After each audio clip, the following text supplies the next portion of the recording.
तर आज आमच्यासाठी नेल्सन हॉस्पिटलमध्ये एक अतिशय आनंदाचा दिवस आहे. 29 एप्रिलच्या रात्री एक साधारण 3 महिन्याची मुलगी आमच्याकडे आली. ते साधारण 50 ते 60 किलोमीटर दूरवरून ते इथे आले. बाळाच्या बाबतीमध्ये असं झालं होतं की बाळ गाडीमध्ये बसलं होतं आणि दुर्दैवाने त्या गाडीचा ॲक्सिडेंट झाला आणि ॲक्सिडेंट झाल्यामुळे आईच्या हातातून ते बाळ खाली पडलं. त्यामुळे बाळ केवळ 3 महिन्याचं असल्यामुळे आणि नाजूक असल्यामुळे त्याच्या कवटीला फ्रॅक्चर झालं आणि बाळाचा चेहरा आणि तोंड पूर्णपणे सुजलं. त्याची अवस्था बघून त्याला लगेच नाशिकला आमच्या हॉस्पिटलमध्ये रेफर करण्यात आलं. बाळ ज्या वेळेला आलं त्यावेळेला बाळाला झटके येत होते आणि बाळाचा श्वासोश्वास मंदावला होता. बाळाची शुद्ध सुद्धा हरपलेली होती. आल्यानंतर त्याचा ज्या वेळेला आम्ही सिटी स्कॅन केला त्यावेळेला त्याच्या मेंदूमध्ये रक्तस्राव झाल्याचं निष्पन्न झालं होतं. त्यावेळेला neurosurgeon doctor Shrikant Palekar sir आणि neurologist doctor Nikhil Pawar sir यांना सुद्धा आम्ही ट्रीटमेंटमध्ये सहभागी करून घेतलं. बाळाला कृत्रिम श्वासोश्वास यंत्रणावर ठेवल्यानंतर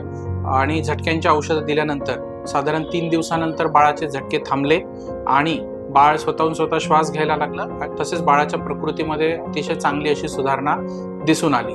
आज साधारण 10 दिवसांनंतर बाळ पूर्णपणे व्यवस्थित झालेलं आहे आणि आज आम्ही बाळाला डिस्चार्ज करत आहोत. एक क्रिटिकल आणि अवस्थेतलं बाळ ज्याच्या जीवाला धोका होता ते बाळ आज बरं होऊन आज आम्ही त्याला घरी पाठवतो आहोत. त्याच्यामुळे बाळही खुश आहे, हसतंय, त्याचे नातेवाईकही खुश आहे आणि आमचा सगळा स्टाफ पण खुश आहे.